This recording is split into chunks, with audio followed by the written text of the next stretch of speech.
Hello there. Thanks for tuning into this YouTube design and planning update presentation for the Little 5 Mobility Study. It's June 1st, 2020. My name's Matt Cherry. I'm the project manager for the study. I'm an urban designer with Lord X Sargent. We're an architecture and planning firm here in Atlanta. Our engineering and transportation partner on the project is Kimley Horn & Associates. The project implementation manager and client is Little 5 Points Community Improvement District, and the project is funded by the City of Atlanta's Renew Atlanta program as well as the Atlanta Regional Commission. So here's what we're going to talk about in this video. I'm going to do a quick project recap in case any of you watching are new to the process. I won't dwell on it too much, but I will direct you to some links and resources in case you want to read more. What I mostly want to talk about is the design and planning work that we've been doing in the last a couple of months since we've been in quarantine. And those things are really the Little 5 Points Bike and Mobility Network, which I want to talk about for a few minutes. A more granular and detailed Euclid Avenue redesign. I want to show you some ideas we have for that and get your feedback on those. And then I also want to talk about land use and redevelopment. It's really, when we look at connectivity and transportation, we really have to look at that in tandem with land use, because those two things really go hand in hand in the world of planning. So I want to talk about that too. We're not going to get to everything that we're touching and that we're scoped to do in this study. So I'm also going to defer a few things to the next time we make a video. This video is really meant to serve as a precursor to virtual online workshops that we'll be having June 18th and 19th. If you want to sign up for those, or if you want to attend those, we'll have a link in the video description below. Okay, so here we're getting into our recap. Just going to try to be brief here. The study areas, the scope and study area of this project is really twofold. The larger sort of planning scale study is about the whole district of Little 5 Points, specifically mobility. We are looking at land use. We're looking at parking. We're looking at transit, pedestrian infrastructure, bike infrastructure, other types of more conventional infrastructure to some extent. So that's sort of a broad, overall, all-encompassing district-wide plan. And then at a more detailed level, we're looking at Euclid Avenue between Austin and Moreland through sort of the heart of the district, as shown in blue here. Here's the planning process, just real quick. It's about a 10-month process or so with we kind of think of it in sort of 9 phases. Starting with project initiation. We really started that really at the very beginning of 2020. Each of these yellow areas are a key public input event. The first one that we had was a pop-up studio at the end of February for 3 days at the Atlanta Center for Arts and Community. And then here's kind of where we are now, kind of right in the middle. And about to kick off our second round of public workshops, which are going to be online workshops due to the COVID health crisis. And then we hope that later in the year we can do some in-person workshops in the fall. This planning study really goes to about November. So that's in a nutshell the planning process. Again, just to recap, our pop-up design studio was the end of February. We had about 70 in-person participants. We had a paper version of a survey that people turned in. We had about 50 of those turned in. And then we put the same survey online. We had about 400 online survey responses. We asked people about everything from pedestrian safety on Moreland Avenue to development opportunities to plazas, bike facilities, topography, Euclid Avenue, you name it, regarding Little 5 Points. We asked them about it, and we heard a lot of great ideas and insights. If you want more information on that, or if you're new to the process, go download this. This is the public input summary. We tried to keep it really infographic-y and not boring. But it really is a good sort of summary of the the consensus highlights for what we heard in the sort of that February engagement timeframe. Okay, let's go to the next piece of our presentation here, and we're going to talk about bike facilities. So when we talk about bike facilities in Atlanta, these are sort of the typologies that the city of Atlanta uses in different planning studies, going all the way from in the upper left to a simple shared lane marking. Some of you may be familiar with the term bike boulevard. In Atlanta, we call those greenways. They're commercial greenways, neighborhood greenways. We'll talk about those. Bottom row to the left, bike lane, standard bike lane, a buffered bike lane, increasing up to a separated bike lane. Some people call that a protected bike lane where you have a vertical separation, all the way to multi-use paths. That's like the Freedom Park Trail, Beltline Trail, Silver Comma Trail, any of the path trails in Atlanta, and all the way to a curbless shared bike ped street. So that's sort of the breadth of different types of bike facilities that we're talking about. Here we are looking at a map of Little 5 Points with the core right there in the middle. This is kind of what's there now. So in green are the existing trails and bike facilities. Freedom Park Trails being probably the most proximate to this area. Just off this map to the left, to the west, is the Beltline East Side Trail. We also have a Euclid Neighborhood Greenway, or shared route, if you want to call it that, through Inman Park. And somewhat more recently, buffered bike lanes on Moreland, which are actually being upgraded as we speak. So to state the obvious here, though, looking at this map, the district isn't particularly well connected from a bike infrastructure point of view, and so that's really the point of that's really why we're looking at this right now. Okay, now here in these light blue lines, these are other bike facilities that came about through other planning studies. A couple things I just want to point out real quick. The DeKalb Complete Street Project, I think the concepts for that came out pretty recently at the beginning of May, I believe. You should go look at those on the Renew Atlanta website if you haven't seen those. We're going to talk about how to connect Little 5 Points to those a little later. And then this is really the thing I want to focus on for a second. In the dark blue here, these are through listening and talking to people at the pop-up studio, through talking to our steering committee, through talking to other cyclists in the area. This is sort of our attempt at starting to connect Little 5 Points to the rest of the city from a bike infrastructure point of view. The main thing here probably is the Euclid shared route, the greenway that goes through Inman Park.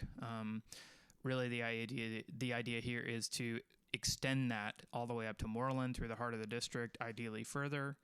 And I'll show you more about that in a minute. Many of you who use the area often, you probably know about Seminole.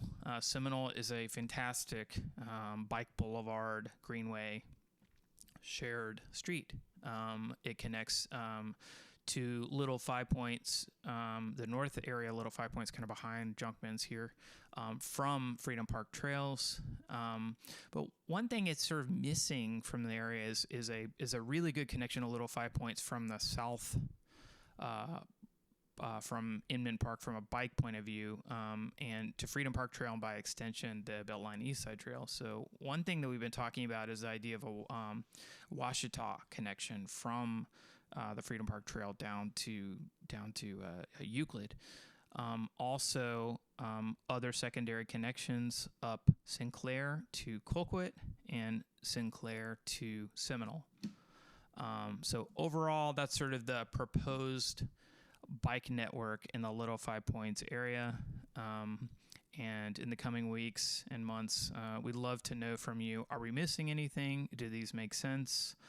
And so think about it and let us know. All right, let's talk about Euclid Avenue now. Here we are at the intersection of Euclid and Colquitt. I'll come back to this in a minute. Here we are in plan view. Also come back to that in a minute. just wanted to quickly point out, we looked at a bunch of different options, sort of balancing different user groups. Can we create more parking? How do we make it safer for pedestrians to cross the street? How do we make a bike lane here, or a series of bike connections here? And so this is a sketch showing we looked at angled parking. We looked at a cycle track version. There are pros and cons to all these. The cycle track is achieved by removing some on-street parking on the west side of the street.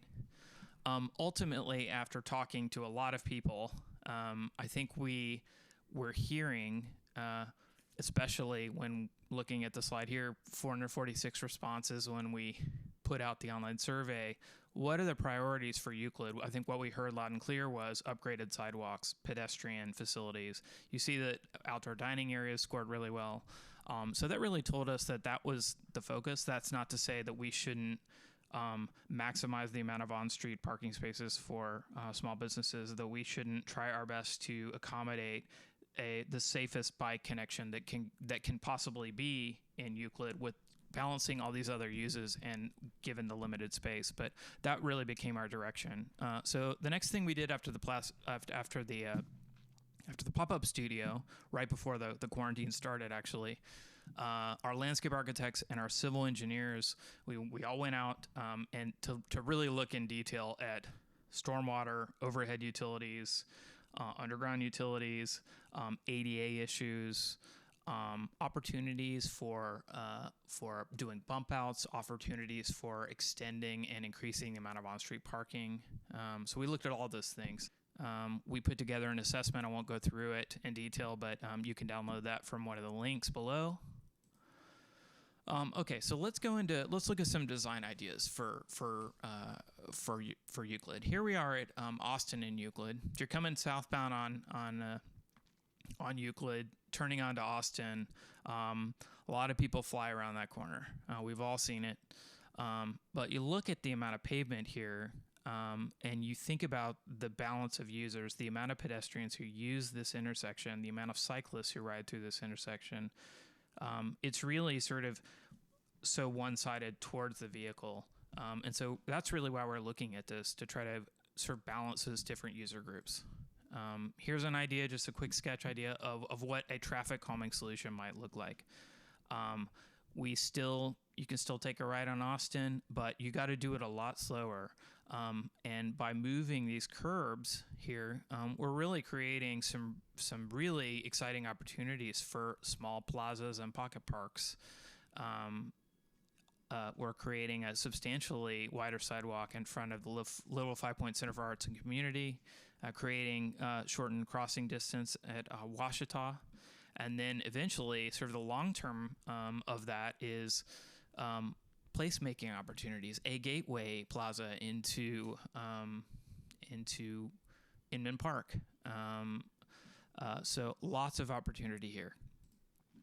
Let's go mid-block. One thing that came up over and over through talking to people was the lack of formalized pedestrian crossing between Colquitt and Washita.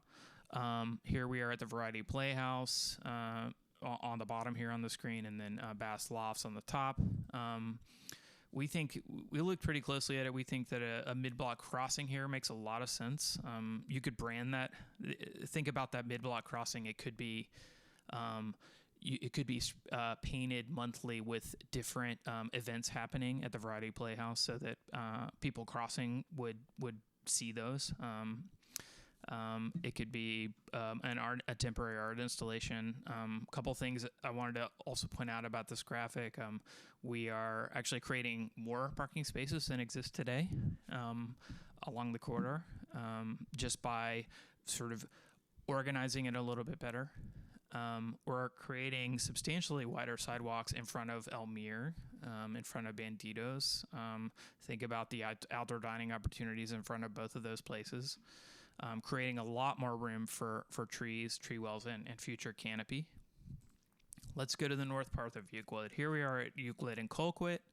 Outback Bikes on the bottom. One of the biggest pedestrian sort of movements through Little Fives is pedestrians walking along this west side of Euclid, sort of in front of Criminal and in front of the yacht club, and crossing across the street to the east side, going to Outback, going to Arden's Garden, going to Elmere, little 5.7 stages. And so here's what a traffic calming version of that might look like. I would say this intersection of Euclid and Colquitt is one of the most obvious big opportunities along this corridor. I'll walk through it really fast. Coming from Moreland, creating a substantial loading zone and rideshare drop-off zone here along Finley Plaza, formalizing the parking a little here, but really beefing up this intersection of Colquitt as a really heavy pedestrian crossing. And then kind of here's what that might look like with some decorative crosswalks. You could have artists installing those. Okay, now here we are on the ground at the Euclid and Colquitt intersection. That's current condition. And then here's what it could look like. I think this could really start to become emblematic of the brand of the place. I kind of think of decorative crosswalks like this in a similar way that we think of like the overpass at the Craw Tunnel, and the way that different events and artists sort of use that as a canvas. I think that in a similar way, because that's sort of the legacy and the character of Little Fives now, is that crosswalks and things like this could also be used in a similar way as a canvas. But you can see here the idea is really just to really reduce pedestrian crossing distance. The idea that when you cross, you don't have to cross nearly as much pavement. We're showing sort of green infrastructure here. That would be a sort of bio-retention area. Street trees, you notice, you may be asking, well, why are the street trees different on one side than the other? On the left side, there's no overhead utilities. We can use an overstory tree like a oak, or even to some extent like a tulip poplar. On the right side of the street, we'd recommend, because of the presence of the overhead utility lines, we'd recommend an understory tree that could stay out of those lines so that it doesn't get chopped by Georgia Power over time. An understory tree, something like a Chinese pistache would work. It's not native, but it's incredibly resilient to dog urine, cigarette butts, all the things that are sort of commonplace on an urban street. Eventually, we'll put together a list of recommended street tree locations, species, and sort of maintenance guidelines as part of this effort. Okay, so now let's sort of zoom out to a more planning scale and talk about future land use. I mentioned earlier when we're thinking about planning and the future of a place and what it could be, we can't really talk about transportation and mobility without also looking at potential changes to land use. Cities change, land changes, that's sort of the nature of it. But through planning, we hope to control to some extent that change and to help shape it into the best version of that change that is going to work best for the neighbors and the stakeholders around it. So this is a susceptibility to change map, and basically what it is you're seeing in the bold dashed line, that's the little 5-point sort of core district. The purple, we looked at every parcel in here, and we tried to sort of determine or try to make a judgment call of whether it was susceptible to land change, to either being sold or redeveloped. And so that's what these colors represent. The dark purple represents, at least what we've observed and heard from people, those are more likely to change. You see the most substantial ones kind of in that Bass Field, Bass Recreation area, and the parking lots across the street on the east side of Moreland, probably highly susceptible to change. Then in the pink, the sort of medium susceptibility maybe could change over time. Some of the parking lots behind Variety Playhouse and Seven Stages, they could change feasibly to another use. Some of the gas stations, those gas stations are going to be there for 100 years or maybe even 20 years. So, they're moderately susceptible to change. And then in the blue, those are mostly sort of the small businesses, historic storefronts. Those are very unlikely to change. Many of them are fortunately protected by zoning overlays. And so that's just sort of the gist of this map. And then we asked people, well, some of these properties seem pretty likely to change in the future. Do you think they should change? And 3/4 of people, when asked about the Bass Field property, the Bass Recreation area, and then the parking lots along the east side of Moreland, 3/4 of people said, yeah, I think it should change. So then we asked people, well, what should it change into? For Moreland, I think people picked up on this nature of Little 5 Points as a mostly retail commercial area. People thought that area where Hattie B's is sort of eventually in the far future should be retail commercial. For the Bass Field and recreation area, not hugely surprisingly, a lot of people said, the majority of people said, I think it should be open space and recreation.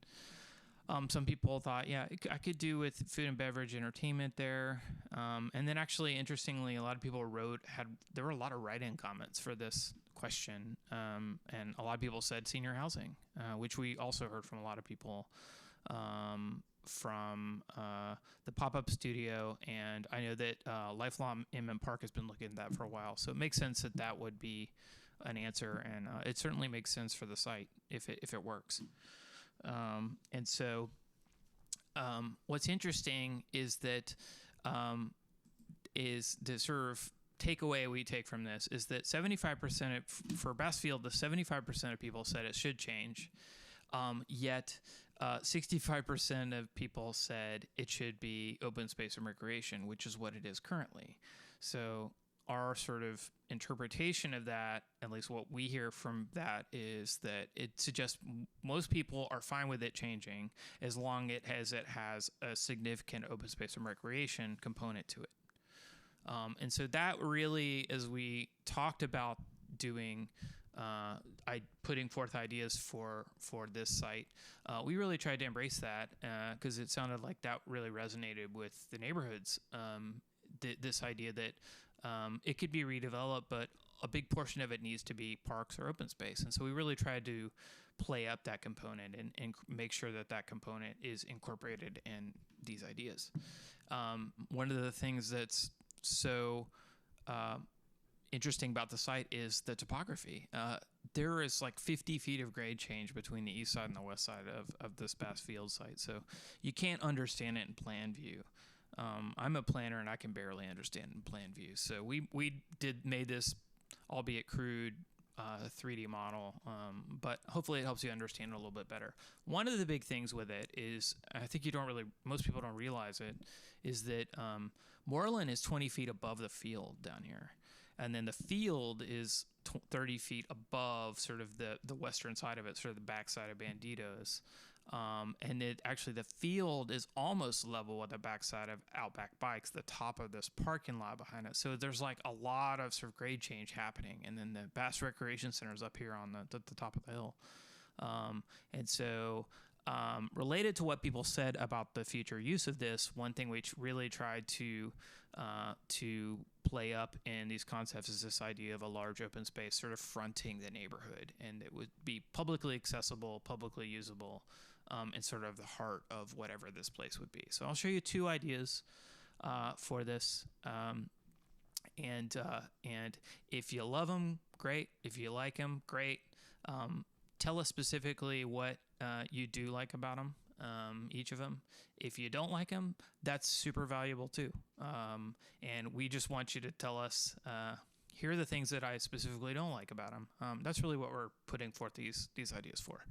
So here's one idea. This is concept A. And the big sort of moves of this are we have sort of a two-tiered open space. So we really tried to think through this idea of a park. Parks are safe and active and usable when they're visible and open. And so the fact that this the space is 30 feet up in the air. We really thought that maybe we could dig down a part of the space to make it visible, to make it accessible, to put eyes on it, to make it safer.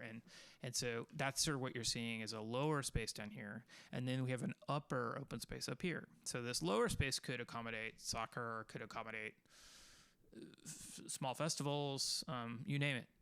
And the upper space is maybe a little bit more intimate, I suppose. So that's sort of the deal with these open spaces. The thing that's interesting about the topography here is actually this trail shown here. This trail could connect Austin to Euclid. Actually would meet ADA. Actually works pretty well, but it's just a ped bike trail. It's not a street. But that could really go a long way towards connectivity through the district. From a building and land use side, what you're seeing here is this is an office building. One thing I'll say is that I think that having shared parking, structured parking, is really important to the business owners in Little 5 Points. And the reality of a parking deck is it's very unusual for anybody today to just build a parking deck without some building on top of it or attached to it. That usually doesn't happen without some major public subsidy, which is very, very unlikely for this. So we're trying to make this as real as possible. And so what we're showing is a office building on top of the parking deck. The parking deck is underground. What happens here is you come in from a new street off Moreland, kind of go into an upper portion of the parking deck, and then from the Euclid side, you kind of go into a lower portion of the parking deck. Office works great with Little 5 Points because it would give daytime traffic to pedestrian traffic to businesses. And it shares parking very nicely because you need parking for the office during the day, but you need parking for the entertainment district during the night hours. So that works pretty well. Other things about this concept, we have some retail fronting Moreland here. I talked about the new street connection coming into the deck. We're showing keeping the Bass Rec Center here and maybe just a renovation or a adaptive use to that. Here we're showing senior cottages kind of fronting this smaller open space up here. And then a single family house just sort of filling in the sort of character of Austin. Lastly, I wanted to talk about the Moreland lot over here. Because of the more shallow dimension of that lot, it makes it really challenging to do residential because you can't really fit a parking deck in there. And on top of that, the transitional height plane to the Candler Park residential district behind, it limits the amount of density you can do for good reason. But it just makes the development potential of the Moreland lot more challenged. And so we think that the more likely outcome is a 2 to 3 stories for a retail commercial area, kind of shown right there. Okay, so that's one option. Here's another option. So what the difference here is that instead of 2 sort of tiered open spaces, we have one larger, more central open space. We have put a little more density, mixed use, fronting Moreland. You can kind of tuck the parking under it. This is a row of townhomes here, sort of fronting that open space. Here, some senior cottages could be fronting also the open space on the other side. This one does not have the sort of, you could dig down a little bit, but it doesn't really have that sort of dig down.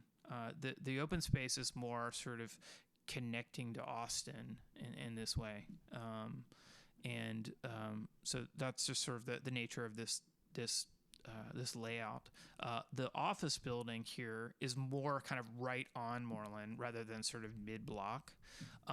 There are advantages and disadvantages to that. The advantage to that is that the density maybe is like a little bit further away from the neighborhood and a little tiny bit further away, like giving that Moreland Avenue sort of that urban edge. But on the flip side, it doesn't really take advantage of the underutilized parking lots behind the Variety Playhouse and 7 Stages. And so this is sort of advantages and disadvantages to both. The other thing about this, just to point out, is that you can come in from Euclid to a lower level of the deck here. So that's the gist of those two options. Again, just some ideas to throw out. Tell us what you like and what you don't like. Okay, now we're done talking about future development. I wanted to wrap up by talking about next steps. So we're having virtual workshops, as I mentioned earlier, June 18th through 19th. The link is in the comments below. We have been working on a parking assessment and strategy for a while. It's hard to do a parking assessment when there's nobody parking in Little 5 because of the quarantine. So that one's a little delayed, but we are working on it. And I really hope that we can get input and talk to you more about that in a couple of months. We've been working diligently on some improvements to Moreland. I know a lot of you through this presentation are saying, what about Moreland? What about Moreland? We're looking at it. We just felt like there's a lot to digest in what we've shown you today. And so we most definitely are working on Moreland. We'll come back to that. We're also looking at wayfinding, particularly wayfinding connecting to the Inman Park, Reynoldstown MARTA station. So again, those are just some next steps coming up. With that is all we have today. We thank you very much for listening, and we want to know what you think about all this stuff. Please sign up for the virtual workshops on June 18th and 19th. Thanks. Take care.